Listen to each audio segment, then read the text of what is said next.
right, so we're all drowning in AI headlines, right? But what's actually happening behind the scenes?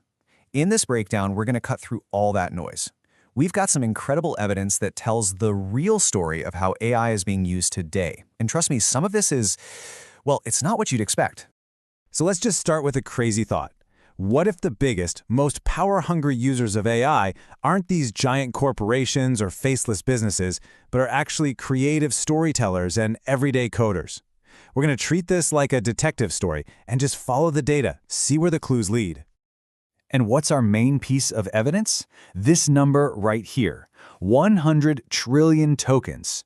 That's a massive amount of real-world AI usage data from OpenRouter, giving us this unprecedented, unfiltered look at what people are really doing.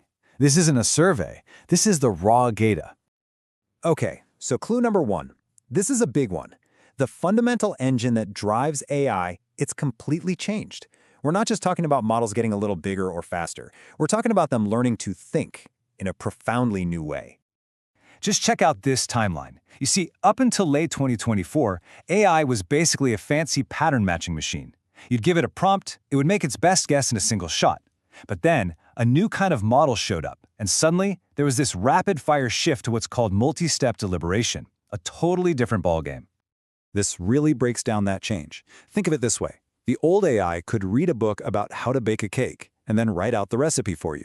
The new AI can actually go into the kitchen, try a few things, mess up, learn from its mistakes, and then actually bake the cake. It's a huge jump from just describing a process to actually performing it. And here's the proof of just how massive that jump was. At the beginning of 2025, you can see these new reasoning models were barely a blip on the radar. Fast forward to the end of the year, they're making up more than half of all AI usage. That's our first big clue. The very DNA of AI has been rewritten. So let's move on to clue number 2.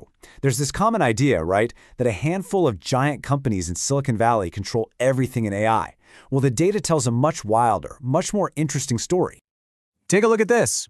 Sure, the big proprietary models still have a huge slice of the pie, about 70%. But look closer. Open source models have grabbed nearly a third of the entire market. And what's really wild is that almost half of that open source slice, a full 13% of the total market, is coming from Chinese open source models. The game is way more global than most people think. And who are these open source players? This leaderboard is fascinating. It's not just the names you know. You've got DeepSeek and Qwen processing absolutely mind-boggling volumes of tokens, right up there with Meta and Mistral.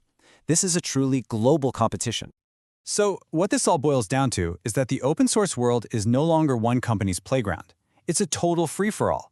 No single model has more than a quarter of the market share anymore. It's become this incredibly dynamic, competitive, and frankly, much more exciting space. Which brings us to our third and honestly my favorite clue.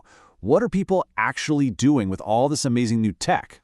The answers, they are not what you'd expect. These are the unexpected killer apps.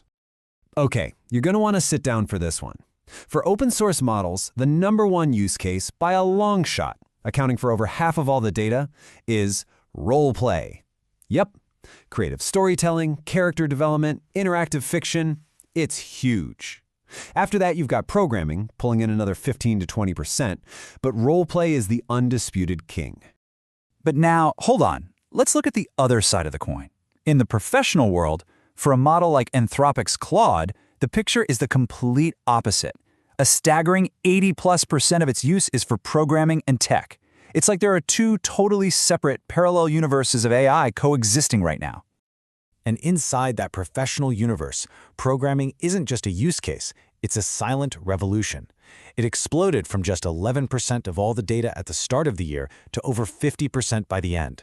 It has become the single dominant force in professional AI. Okay, let's recap the clues. We've got a new reasoning engine, a wild and diverse ecosystem, and 2 surprising killer apps. So now, let's solve the puzzle. In a market this chaotic, why do certain models win and others just fade away? The paper that all this data comes from has this perfect analogy for it. They call it the Cinderella glass slipper effect. And it's all about finding that one perfect fit at just the right moment. Here's how it works. A brand new, powerful model comes out. And for a specific group of users, it's the very first model that can perfectly solve a problem they've been struggling with. That creates what they call a foundational cohort of users. That model becomes their glass slipper. It just fits, and they become incredibly loyal, sticking with it even when newer, shinier models show up later. And you can see the proof right here in the data. On the left, models like Claude, Sonnet, and Gemini Pro, they found that perfect workload fit. And look, their early users stuck around. Over 40% were still active 5 months later. But on the right, you've got models that never had that glass slipper moment. And their users? They tried them and left almost immediately. So this glass slipper dynamic has basically carved the entire market into 4 distinct groups. You have your premium leaders, which are expensive but very popular. Then your efficient giants, which are cheap and also very popular. Then you get the super pricey premium specialists for niche jobs. And finally, the long tail of everything else. The big takeaway here is that it's not just about being the best model overall. It's about being the perfect fit for a specific job. Okay, time to bring it all home. We've followed the clues from those 100 trillion tokens, and now we can lay out the verdict on what the state of AI really looks like today.